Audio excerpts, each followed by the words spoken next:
You're listening to Tim Barron Mornings on 92.9 WLMI. Steve Sneed and Jerry Jalowski are here. Hi, guys. Hey, good morning. Howdy. You guys are neighbors, right? Used to be. Yeah. Used to be neighbors. All right. Right. How did all this craziness get started? Well, that was it. Yeah. Living across the street from each other. Right. You know what, Steve kind of, I stopped over at his house for Halloween one year, Yeah. and he had built Yeah. we call him Frank. Yeah. Let me hop in the story. Well, my family and I used to live out in Langsburg, great community, but we were out on a busy street, and for 11 years, we didn't get a single trick-or-treater. So we moved into Hazlitt, and I said to my son, who was 5 at the time, let's go in the basement and make something cool for the trick-or-treaters that are showing up. Sweet. And so with just some plywood and some chicken wire and some strobe lights and various other stuff, we made a Frankenstein monster that the kids could try and shock to life, like they were mad scientists themselves. And Like, come up and get your treat and then take a moment to try to wake him up. exactly. Okay. Exactly. It was actually it was fairly low tech, and there was duct tape showing and all sorts of stuff. But So what? But I saw it. I was like, what is going on here? And then I what did walked you do? up, and then next year, I'm like, okay, I'm in the game. Yeah. And that's where it kind of kept going, getting Back and bigger forth, and back bigger. and forth. They're more expensive. Oh yeah.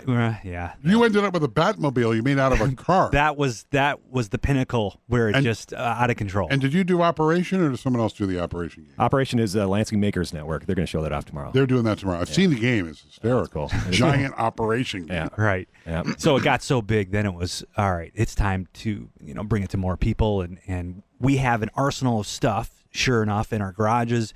I also own Jam and DJs, so I've got some sound and lighting equipment. Yeah, you know how to make fog. Yep. Steve's a brilliant computer engineer, and with all these resources, we got a good Lennon McCartney kind of thing going that we can make some Thus is born. one heck of a white album. Thus is born. How to Halloween. Exactly. Family-oriented How to Halloween, starting when? Starting tomorrow. Tomorrow at noon. Tomorrow at noon. And it goes until 7? 8 o'clock. 8 o'clock. At the Lansing Center. At the Lansing Center. And when I walk into How to Halloween, what am I going to see? Well, first thing you're going to see is we're going to have a display there that kind of primes you for it. Our tagline is, what can you create in your laboratory? And we're trying to get kids and adults and whoever to try and think about what cool things can we do. But you walk around, you're going to see all sorts of cool stuff. We've got stuff that for various audience members, sci-fi geeks, comic geeks, kids, all sorts of cool stuff. Music lovers too. We haven't emphasized this a whole lot, but we've got a couple bands that are going to play some Halloween-related stuff that are really cool. We've got the Autumn Tribe X that does. They've got 4 drum sets that are going to be up there. They're going to have dancers all in sync with Halloween and autumn-related video. And then we've got a band called an act called the Rock and Horror Drive-In Theater, where they try and mash together Halloween rock and bad B-movie trailers. Oh, great stuff. It's fantastic. We've got the Aztec versus the Mummy, teenagers from space, women from Planet 9, all sorts of bad, cool The stuff. worst So stuff bad, ever. it's good. Oh, it's And you awesome. could be playing like Bobby Boris and the Crypt Kickers. And, Exactly. Exactly. It's a huge exhibit hall full of everything handmade, celebrating creativity, innovation, invention. And Halloween. And Halloween. And a little bit of the best geekdom thrown in. That's right. And a little sprinkling of cash. Oh, a It little takes bit. some dough to do it. It's an adult hobby, but kids can be inspired at an early age. Yeah. And It is a cheap event, though. It's to get in for a couple hours of entertainment. I mean, we're talking $5 a person. what a deal. Yeah.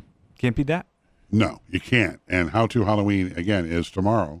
Tomorrow, Hall A. You can't miss it. Go to the Lansing Center. And this wraps up Maker Week, which is an interesting blend. It's sort of all worked out that it would work out this way. Oh yeah. We have a pretty rare, really the first city of our kind to have all this happening at once. Yeah. The celebration of makers, and the definition of makers was so perplexing for me when I first started hearing about makers about 2 years ago. Oh yeah. You'd only hear it really quite rarely, and then it just exploded.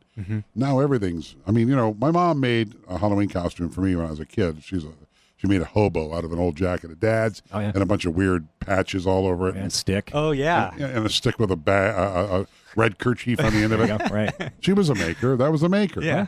We're all makers, and bet. we just don't know it. Oh yeah. Lansing is a great maker community. I mean, we made 3 car companies here.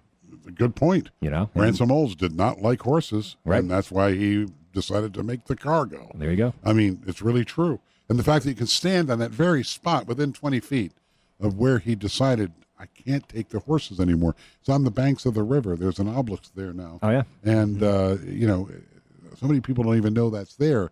It is an amazing thing. Lansing's a great place to have makers. Oh, indeed.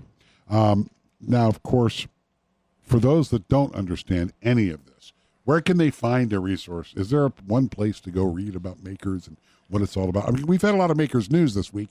Yesterday was the runway grand opening, the incubator for fashion. That's the first one in the state of Michigan. No one has a fashion incubator. Yep. People who might have watched that fashion show, what's that called? Project Runway. Project Runway might understand. Yep. But you know, otherwise it's sort of a question mark. You got any place people can go to learn more?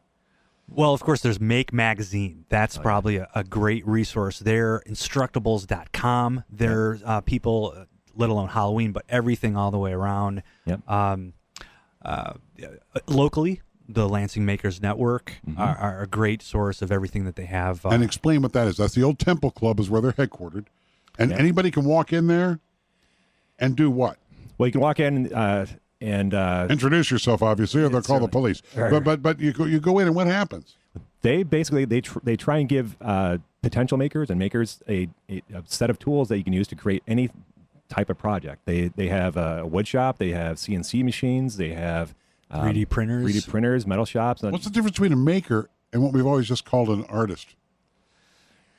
Using those tools, using some of the new stuff that has come around to make it easier. So it's artistry, creativity, geekdom plus technology. Yeah, and also there's also the element of sharing too, and getting sharing what you've learned, trying to inspire other people as well.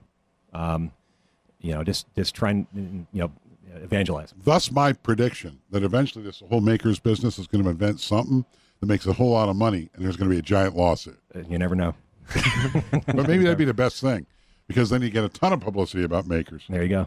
Inventors, makers, it's all very complicated, but I like where it's going, and it's great. We're at ground zero for much of this maker movement, aren't we? I think so. Yeah. Sure. 34 with Emily on the line. Good morning, Emily. Good morning. What time can I count on you tomorrow? I'll be there stirring at noon at the, oh, wait, you're going to be My at... festivities start at 1. I can't help it. Oh, you can't make it. I'm sorry. Well, next year, okay?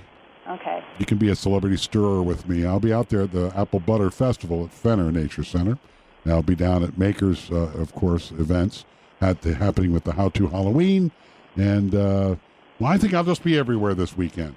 You're always everywhere. You can track my activities at nowhere. Forget it. I'm not tracking. What's going to happen outside? All right. Well, we're in for an actually pretty nice afternoon. Just a really cold start to the day. Later on, though, 56 degrees, plenty of sunshine. For tomorrow, more sunshine, highs near 53 degrees. And then for Sunday, the majority of the daylight hours looks just fine. We're going to start off with some sun, and then our rain chances go up Sunday night into our day on Monday. But temperatures are a little bit warmer, near 58. What's the best game you think you'll have at the bachelorette party? Aren't there great games at bachelorette parties? No, wait, I'm confusing that with a baby shower. No, there's games. No, Baby there's shower games. has like the toilet paper they hang all over you, and the like, They do that at wedding showers. Yeah, too. those are and the turds and the little Games diapers. just suck all around. Huh? Games just suck all around. They It doesn't really matter do. what party. I'm not a fan. I'd rather, we're going to start off with some pizza, which I'm pumped about that. Right, there's pizza. Right. And Have a beer think there'll be and little then it's a wind-up, good day. little tiny wind-up walking penises. Probably. thought I'm those sure were there's going to be all sorts of things. Bachelorette parties. If you met the girl that's getting married, I love her to death. She's one of my best friends. But, yep, you can probably count on any kind of bad, vulgar Yeah, vulgar wanker straws. games that are out there. They will be at this bachelorette party. Big old boy part cakes. Yep. Sounds like a great time. Hey, can't wait. I hope you have fun. I'm sure. I have no doubt that I will. And be sure to make sure there are no pictures of you looking all besmirched. I know. In fact, I'm being good. I actually volunteered to drive. Oh, So look at you. I'm going to be Miss Responsible. No lampshade on your head at the end of the night. I know. All right, Em. All right. Have a great time. Thank you. See ya. Bye-bye. There goes Emily Walls from News Center 6, keeping it between the lines as well she should. Well, gentlemen, we only have a couple minutes left, but tell folks listening why they should come downtown and wrap up Makers Week in Lansing with the great, huge How To Halloween. Well, first and foremost, I want to make sure that everybody knows that there will be no wind-up penises at our event. But what if someone makes them? Well, you could fashion one out of a spring. We'll put that behind a curtain. Why they should come down is because we've got a great event that is going to be hopefully inspiring for people, but if nothing else, it's going to be great entertainment for just $5, a couple hours worth of fun, music, food, all celebrating the holiday season of Halloween. And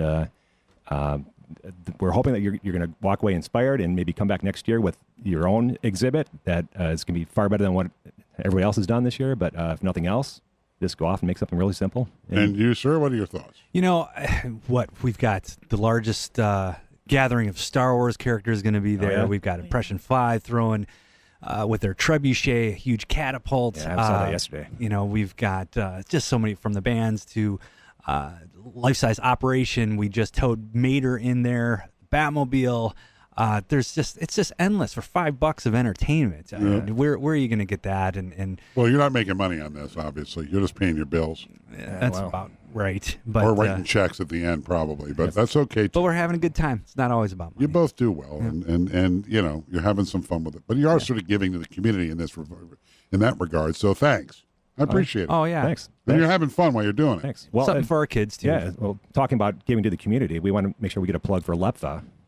We're just a couple hacks working in our garage, and they've taken us under their wing and helped us co-promote this event and really taken it, to the up in the air. It's really great. The good folks at Lansing Center have been so helpful and to make this happen, and we couldn't have done it without them. And good to know. I hear they're pretty grumpy people usually at LEPFA. It depends on who you deal with. Yeah, it does. It depends on who you deal with. That's for sure. They're all good. All right, gentlemen. Thank you very much for coming on the show. Thanks, Tim. Take care. It's happening. How To Halloween tomorrow. Get to the Lansing Center. This is Tim Barron Mornings on 92.9 WLMI.